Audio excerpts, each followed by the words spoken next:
this season, you've got places to go.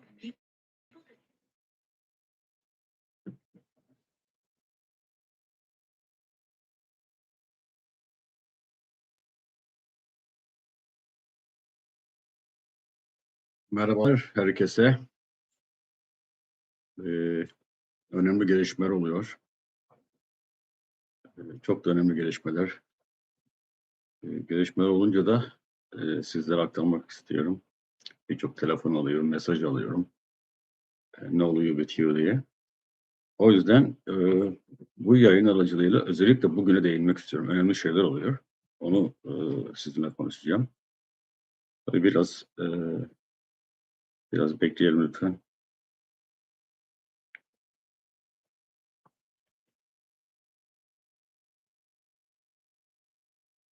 Herkese merhabalar. Bu arada siz de sosyal medya kanallarından YouTube, Instagram, TikTok, Twitter paylaşırsanız yayın linkini iyi olur ki katılım daha fazla olsun. Aktaracağım bilgiler çok kişi izleme şansı bulur. Çünkü acaba herkesin üstüne titrediği bir konu hepimiz biliyoruz. Herkes de merak ediyor.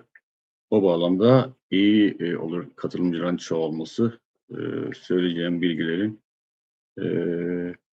aktarılması, daha geniş kitleler tarafından bilinmesi açısından önemli olduğunu düşünüyorum. Sizden de ricam bu. Yayını paylaşmanız.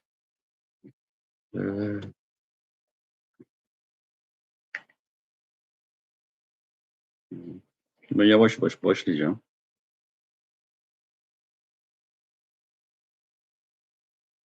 Şimdi öncelikle bugünden başlayalım. Bugün ne oldu? Bugün gayet önemli bir gelişme var.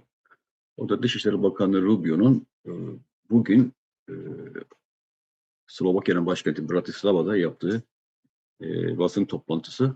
Orada dedi ki, görmüşsünüzdür. Orada diyor ki Rubio, Avrupalı müttefiklerimizle Ukrayna üzerinde bir toplantımız vardı. Ama onun yerine Suriye'deki toplantıya katılmayı tercih ettim. Aynı anda iki yerde olamayacağım için bu toplantıya katılmayı tercih ettim. Bu toplantı da işte Suriye'nin geleceği göre önemli tarihi bir toplantıydı. Çünkü Suriye Geçici Yönetimi Dışişleri Bakanı ve Kürtlerin adına General Mazlum'un katıldığı tarihi bir toplantı oldu. Şimdi burada iki önemli konu var başlarken. Önce onu belirtelim. Bir, Ukrayna gibi önceden planlanmış bir toplantı varken Rubio'nun biraz da Rubio olduğu için hep söylüyorum yani Rubio dış siyasete uzman diye, dış siyaset bilgisi çok gelişmiş diye, senatonun önde gelen isimlerinden bir tanesi diye, Rubio'nun planlı bir toplantıyı bırakıp bu toplantıya geliyor olması Suriye'ye verdiği önemi gösteriyor. Hem yani birey olarak, Marco Rubio olarak, hem de Dışişleri Bakanı olarak bunu okuyabiliriz. Ve tabii Ukrayna'da sıradan bir toplantı değil. Yani öyle. Ukrayna'da tabii dünyanın gündeminin son 3-4 yıldaki en büyük konusu. Yani o açıdan bakıldığında bu öncelikle önemli, çok önemli. İkinci olarak da geçici Suriye yönetiminin Dışişleri Bakanı diye hitap ederken Mazlum adıyla General Mazlum Kürtlerin temsilcisi, on behalf of the Kurds. Bu tabir çok önemli sevgili takipçiler. Yani on behalf of the Kurds, Kürtleri temsilen. Burada klasik devlet anlayışının hep belirttiğim birden fazla Amerika var derken bunu kastediyordum. Şu ana kadar yani son kaç aydan beri Tom Barak üzerinden yürüyen, bireysel bir inisiyatifle yürüyen siyaset yavaş yavaş Amerikan devletinin iradesini ortaya koyacağı bir sürece evriliyor. Bu çok çok önemli. İşte burada Mazlum Abdi'ye atfedilen sıfat Kürtlerin temsilcisi. Bu da değişik, çok önemli bir açıklama. Tabii bu bilmiyorum basın fark edebiliyor mu? Özellikle Kürt basını ya da Türkçe konuşan basın bunu takip edip görebiliyor mu bilemiyorum ama ben en azından sizlerin aracılığıyla, bu kanalım aracılığıyla sizlere bunu aktarmak istiyorum. Burada şunu görüyoruz. Mazlum Abdi daha çok SDF Commander, Chief General, Commander in Chief diye görünürken dün zaten dün ve öbürsü gün işaretlerini gördüğümüz işte Marco Rubio'nun heyette Mazlum Abdi ve İlham Ahmet'le görüşmesi, işte dün senatörlerin Mazlum Abdi ve İlham Ahmet'le özel görüşmesi, ama bugün Dışişleri Bakanı'nın resmi olarak General Mazlum Abdi Kürtleri temsilen ibaresi çok önemli. Orada yani Mazlum Abdi'nin de artık bir siyasi temsilci olarak görüldüğü, Kürtlerin de IŞİD'e karşı stratejik ortaklıktan çıkıp yani siyasi bir aktör olarak görülmeye başlandığının işareti.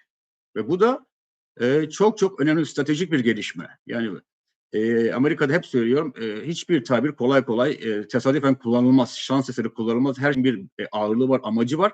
O açıdan bakıldığında burada Mazlum Abdi'ye biçilen rol, umarım kendisi de bunu fark ediyordur. Buna göre davranır. Yani Kuzey ve Doğu Suriye gibi daha önceden anlam olan ama son 3-4 haftadan beri anlamını kaybetmiş terimler yerine, yani Mazlum Abdi onun işaretini veriyor zaten. Kürt bölgeleri diyor, bizim bölgeler diyor. Ama buna daha da net olunmalı. Yani Rojava, bunu Batılılar da kullanıyor, Amerikalılar kullanıyor, Avrupalılar kullanıyor. Rojava neye göre Rojava olduğunu herkes biliyor ama Batılılar bilmiyor, yabancılar bilmiyor. Bu aktarılabilir. Mesela Kürdistan'a Suriye, Kürdistan of Syria tabiri kullanılıyor bilim dilinde. Yani ya da Kürt bölgeleri olabilir. Yani bir şekilde bunun retoriğe de dönüşmesi lazım. Çünkü Amerika'nın, Washington'un yaptığı bu siyasette dizayn yansımalarını gösteriyor. Yine devam edersek Marco Rubio'yla. Marco Rubio diyor ki işte Kürtlerin entegre edilmesi. Yani bu sadece SDF'in, DSG'nin askeri anlamda entegre edilmesiyle sınırlı değil. Kürtlerin siyasi anlamda da entegre edilmesi. Yani Suriye devletinde Kürtlerin söz sahibi olması. Zaten ilk günde size söylemiştim. Burada verilen mesaj, Kürtler bu devletin ortağı. Kürtlerin söz sahibi var. Biz bunu istiyoruz ve bunu da herkese gösteriyoruz. Bunları muhatap olarak bu tarihi toplantıyı Mazlum Abdi ve İlham Ahmet'i de katarak, Mazlum Abdi askeri kişiliği olan, İlham Ahmet de daha çok diplomasi yürüten kişi. Ama işte Mazlum Abdi'nin artık zaten fiilen bu rolü var. Yani Rojava'yı temsil eden rolü var. Ama bunun Amerika tarafından da altının çizilmesi çok önemli. Ve o da diyor ki yani siyasi entegrasyondan da bahsediliyor. Suriye devletinin siyasi entegrasyonundan. Zaten Dışişleri Bakanı'nın da o toplantıda Kürtleri temsilen bu iki siyasetçiyi görmesinin amacı da bu ve kendisi de bugün söylemesi bunu bir nebze daha da perçinleştiriyor. O açıdan bu çok çok önemli. Bu yeni bir sayfayı yol açıyor. Sayfa açılması demek. Bu aynı zamanda Marco Rubio basın açıklamasında bir önemli satır arasında bir bilgi daha verdi. O da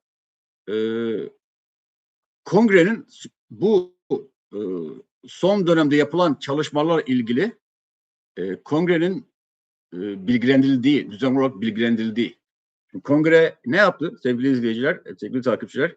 Kongre dedi ki ne oluyor burada? Yani neden Kürtler yalnız bırakılıyor? Neden terk ediliyor? Neden bu yıkım siyaseti? Neden Amerika'nın çıkarları gözetmeksizin Türkiye'nin çıkarları önünde tutuluyor? Neden Kürtler yalnız bırakılıyor?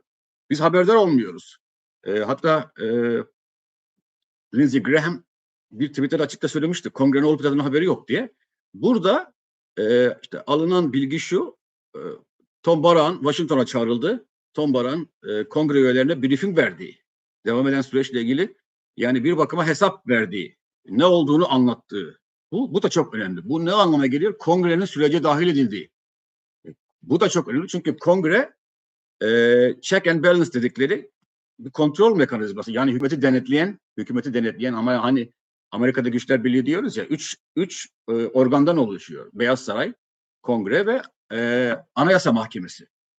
Kongre bu son Suriye siyasetinde Washington'daki mevcut durumdan dolayı size hep söylüyordum. Yani Trump Amerikası işliyor diye. Ama şu anda Amerikası inisiyatif almaya başladı. İşte zaten Marco Rubio'nun bu mini aranasında görülmesi, işte son 3 gündür açıklamalar, bugün de yaptığı bu açıklamalar Ve kongrenin Tom Barrack'ın Washington'a gelip kongrede kongre üyelerine bilgi verdiği, briefing verdiği de çok önemli. Burada kongrenin rahatsızlığının çıkardığı sesin ne kadar etkili olduğunu görmeniz açısından çok önemli. Yani kongre dahil olduğunda kongre tavrını gösterdi. Her iki kanattan da tavrını gösterdi. Gidişattan memnun değiliz. Böyle olmaz. Kürtler yalnız bırakamayız. Biz vefa borcumuz var. Böyle yaptığımızda Kürtlere dünyadaki bütün müttefiklerimize yanlış mesaj veriyoruz. Bu olmamalı diye. Bunu takip ediyoruz yakından zaten. O yüzden bu açıdan da çok önemli. İşte Tom Barrack'ın Washington'a gelmiş olması, kongreye ne yapıldığına dair bilgi. Yani kongre artık gidişattan haberdar olacak. Yeri geldiğinde müdahale edebilecek, yeri geldiğinde şunu şöyle yap diyebilecek. Örneğin dün size söylemiştim, dün paylaşmıştım. İşte Washington'da son birkaç gündür Kürtlere kendi kendilerini yönetme imkanı tanınması gerektiği vurgusu yapılıyor. Bu da önemli. Bu bilginin doğru olduğunu anlıyoruz şu anda. Yani Mazlum abinin söylemine de yansıyor. Takip edebiliyor musunuz bilmiyorum ama söyleminde yansıyor. İşte Rubio'nun açıklamalarında bunu görebiliyoruz. Bu da benim ısrarla bahsettiğim durum o kadar da kötü değil. Durumun gelişmesi için çok sebep var dememin sebeplerinden işte sonuçları bunlar. O yüzden kongrenin içinde dahil olacağı bir süreç daha şeffaf olacak. Kongrede Kürt yanlıları, Kürt dostları çok fazla, Kürtlerin korunması gerektiğine inananlar çok fazla. Örneğin işte bir şeyleri yapıp bunu Amerika yapıyor gibi göstermek yerine, yani Kürtlerin de bir yanılgısı da buydu Rojava'da. Olan her şeyi, kendilerine söylenen her şeyi sanki bu Washington'un kayıtsız şartsız siyasetiymiş gibi. Hatta bundan 2 hafta önce ben i24 News kanalına konuştuğumda orada bu soru soruldu. Ben bunun Amerikan siyaseti olduğuna emin değilim dedim. Spiker de şaşırdı biraz. Nasıl diye dedim. Yani bu Trump yönetiminin Trump'ın yönetimi temsilen Barack tarafından açıklanan bir bilgi. Ama bunun Amerikan siyaseti olduğundan emin değilim. Önümüzdeki günlerde göreceğiz diye bir yorum yapmıştım. Yani onu görüyoruz şu anda. Bu siyasetin öyle de hiç kayıtsız şartsız siyaset olmadığı, çok rahatsızlığın olduğu, işte değişmeye başladığını da görmek açısından yani önemli. Kongre içinde olacak. Bundan sonra süreç dediğim gibi Rojava açısından da daha iyi olacak. Çünkü onlar daha şeffaf bir süreçle karşı yüz yüze olacaklar. Çünkü diplomatik açıdan zayıf oldukları için kendilerine söylenen her şeyi kabul etme gibi bir eğilim gösteriyor benim gözlemlediğim. Tabii kongre içerisinde işte Lindsey Graham gibi, Richard Blumenthal gibi, dün gördüğümüz Jean Shaheen gibi birçok o kongre üyelerinin açıklamalarından onların da var olacağı bir mekanizmaya giriyoruz. Bu da çok önemli. Yani klasik Amerikan konvansiyonel devlet aklının girmesi demek ve bu da yani Kürtlere daha çok önem veren, daha çok saygı gösteren, daha onların hassasiyetini dikkate alacak bir yapılanma demek. Mesela Marco Rubio'nun açıkladığı bir başka bilgi de şu: bu Kuzey ve Doğu Suriye'de bu vaziyet, bu durum ortaya çıkınca Başkan Trump 2 defa Şara'yı aradı diye. Bunu daha önce ben size paylaşmıştım bu bilgi. 2 defa arayıp işte bunu durdurmasını istediğini, işte bu sorunun değişik daha büyük sorunlara yol açabileceğini, bu saldırıların işte bizim entegrasyon sürecini işletmemiz için, başarıya ulaştırmamız için bunun durması gerektiği, bu saldırıların tutukluların kaçmasına sebep olabileceği, çok büyük sorunlara yol açabileceğinden dolayı Başkan Trump'ın bizzat Şara'yı 2 defa arayıp konuştuğunu da teyit etmiş oldu Rubio. Bir başka bilgi de paylaşmak istediğim, yani Suriye 18 parçaya mı bölünecekti?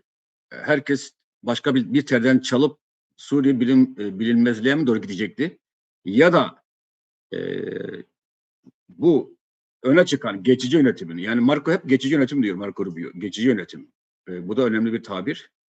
Suriye Devleti sürekli geçici yönetim tabirini kullanıyor. Ben de o tabiri kullanıyorum çünkü bu yapının meşruiyeti yok. Yani seçimle gelmiş bir yapı değil. Sadece insanlar Suriye sorununu bir önce çözmek istediği için bir alelacele bu yapıya bir meşruiyet verme çabası var. Ama Rubio'nun dediği işte 18 parçalı bir Suriye çıkacağına, İran etkisine yol alabilecek kaos çıkacağına, İran'ın tekrar canlanabileceği, IŞİD'in tekrar canlanabileceği bir kaos çıkacağına, Suriye bilinmezliğine gideceğine biz bu öne çıkan geçici yönetime destek kararı vermeye karar verdik. Kolay mı oldu? Hayır, kolay olmadı. İyi mi gidiyor? Sancılı gidiyor mu? Evet, sancılı gidiyor. Ama ilkini seçemezdik. İlkinin tahribatı çok büyük olurdu, riski büyüktü gibi bir tabir kullanıldı. Bu da çok önemli. Bu da yani ses çıkarmayanların bile yani Jolani, Şara'yı Şara'dan rahatsız olup da ses çıkarmayanların bile yani alternatifsizlikten dolayı bunu yaptığını görmesi açısından, bunun Dışişleri Bakanlığı tarafından açıklaması açısından çok önemli. Bunu ben daha önce de vurgulamıştım. Siz eğer alternatif olarak kendinizi öne sürmezseniz başkalarının yarattığı alternatifin bir parçası olursunuz. Yani beni takip edenler hem burada hem Kürtçe, Facebook'ta hem Twitter'da daha çok İngilizce yorumlarda bunu belirtmiştim. Yani aslında Rojava'daki Kürtler için Şara'dan çok daha fazla olanak vardı. Çünkü Kürtler bugün bile Alevileri, Dürzileri, Hristiyanları, Ezidileri yani bütün etnik ve inançsal grupları toparlayabilecek tek güç. Şu anda bile öyle. Ama işte Kürtler hep edilgen bir siyaset güttükleri için hep birilerinin inisiyatif almasını bekledikleri için hep başkalarının gündemi oldukları için kendi gündemlerini yaratmak yerine bu fırsatı kaçırdılar. Yani daha önce dediğim bir yıl önce bütün Suriye siyaseti Kürtler üzerinden yürürken şu anda Kürtler yan aktör durumuna düştüler ve bu saldırılara maruz kaldılar. Ama işte kongrenin çıkışı, Amerikan kamuoyunun, işte Kürtlerin tepkisi, Kürtlerin dostlarının tepkisi, Avrupalı, Kanadalı, dünyanın her yerinde olan özellikle onların parlamentoların tepkisi. Örneğin işte bu Mazlum Abdi ve İlham Ahmet'in Münih'e çağrılması iki etken olduğunu ben öğrendim. Birisi dün de söylemiştim. Düzen Takal. Kendisi bir gazeteci, başarılı bir insan.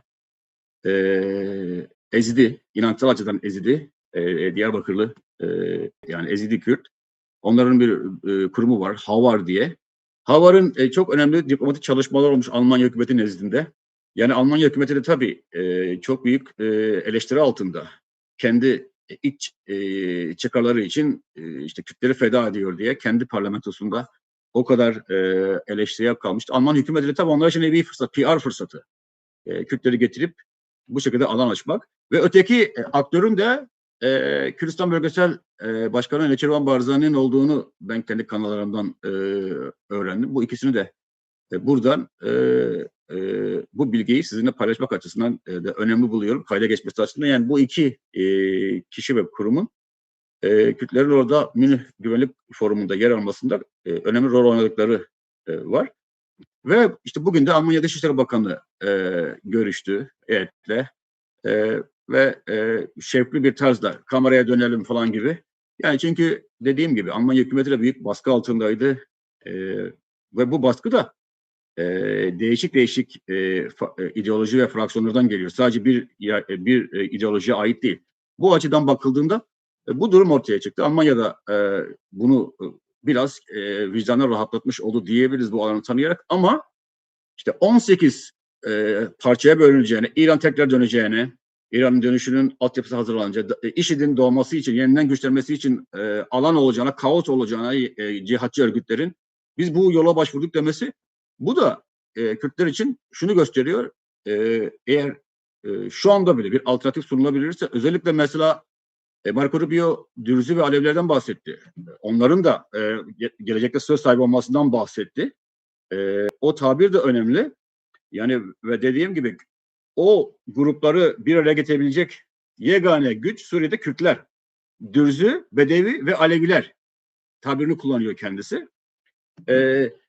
Ve yani dediğim gibi Kürtler, bu Kürtlerin elini güçlendiren bir konu, bir açıklama. Hem Amerika'nın iç dünyasını neden buraya gelindiğini anlamak açısından hem neler yapılabileceğini düşünmek açısından önemli. O açıdan böyle de bir durum var. Kürtlerin kendi lehine dönüştürebilecekleri bir durum var. Kongrenin içine dahil olduğu Kürtlere kendi kendilerini yönetme imkanının düşünüldüğü bir dönemde burada Kürt kamuoyuna önemli görev düşüyor. Hep alt telden talep yerine bir Suriye'de Dürzilerden, Alevilerden farklı bir ulus olarak, ayrı bir ulus olarak haklarının olması gerektiğini burada bunu görüyoruz. Yani bu açıklamalar bunu söylüyor.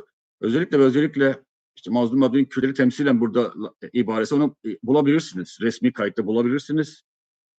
O çok önemli. Yani bu durum bu. İşte Tom Barak'ın ortada görünmeyişi, sahneyi Rubio'nun alması zaten bu başlı başına bir önemli bir şeydi. Onu ilk günden size söylemiştim. Ve Rubio'nun bakış açısı da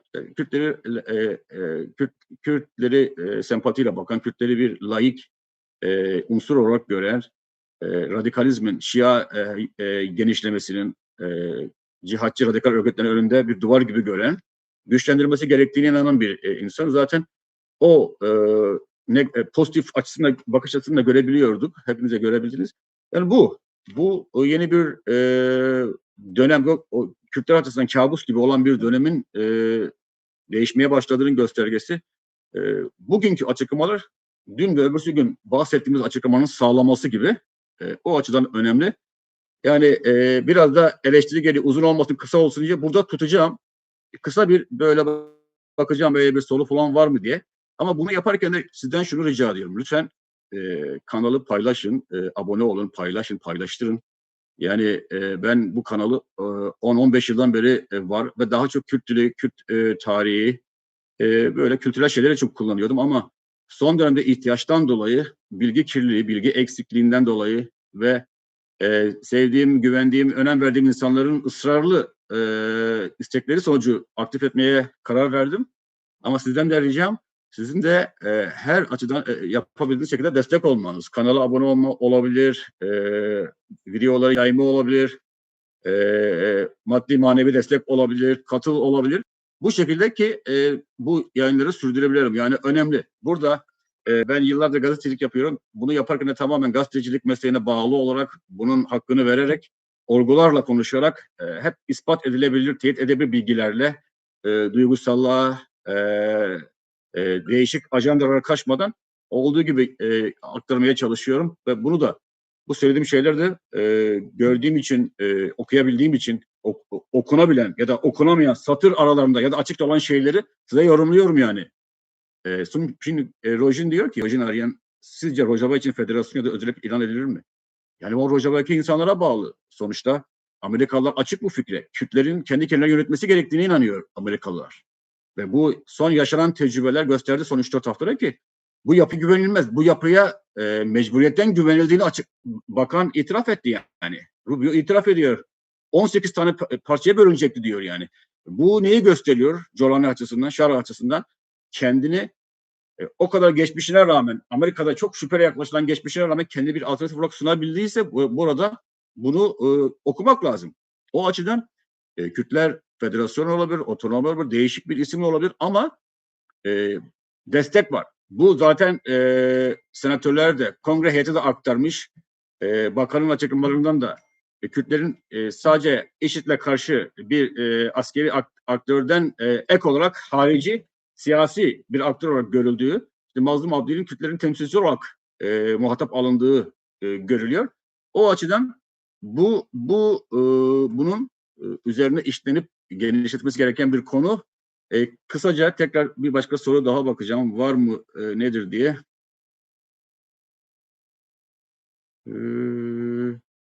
Bahsetmediğim konu pek yok.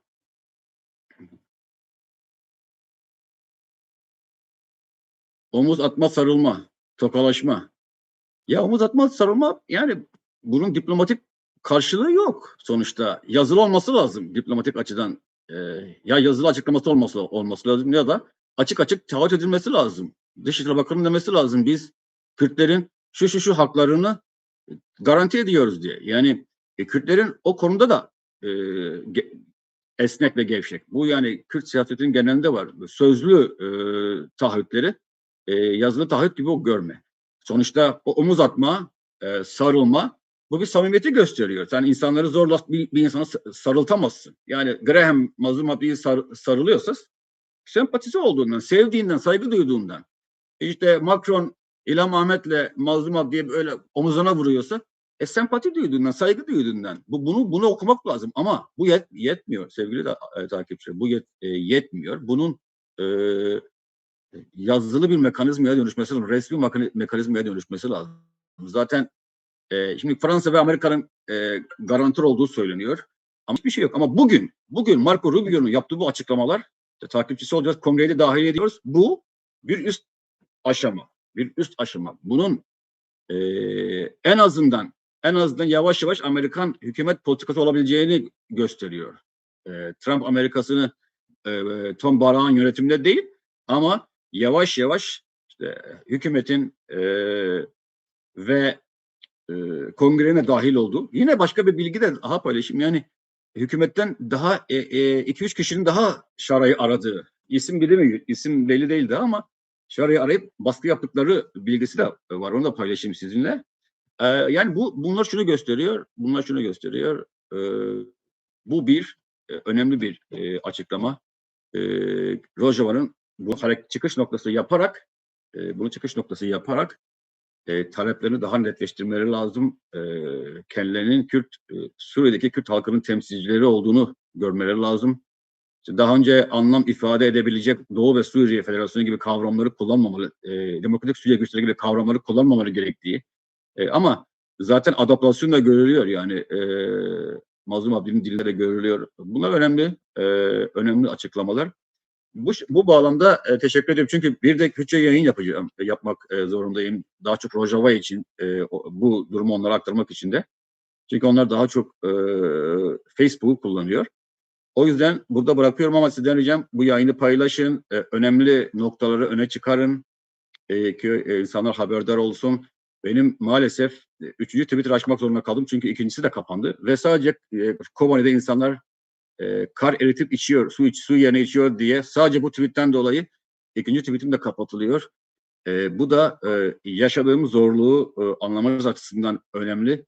Şimdi 3. tweet açmışım. Sadece 200 takipçisi var. Çünkü insanlara ulaşması zor. Her kapatıldığında tekrar başa dönmüş oluyorsun. O yüzden sizlere iş düşüyor. Eğer bu yayınlara önem veriyorsanız, manalı buluyorsanız, anlam veriyorsanız sizden ricam siz de kendi açınızdan devam edin ki ben bunları yapabileyim. Çünkü bu yayınlar da zor şartlarda oluyor. Onu da bilmenizi istiyorum. Bu bağlamda sizlere de teşekkür ediyorum. Hepinize iyi akşamlar diliyorum. Daha önce dediğim gibi Rojava için daha güzel günler göreceğini görebiliyorum. Teşekkürler diliyorum. İyi akşamlar hepinize.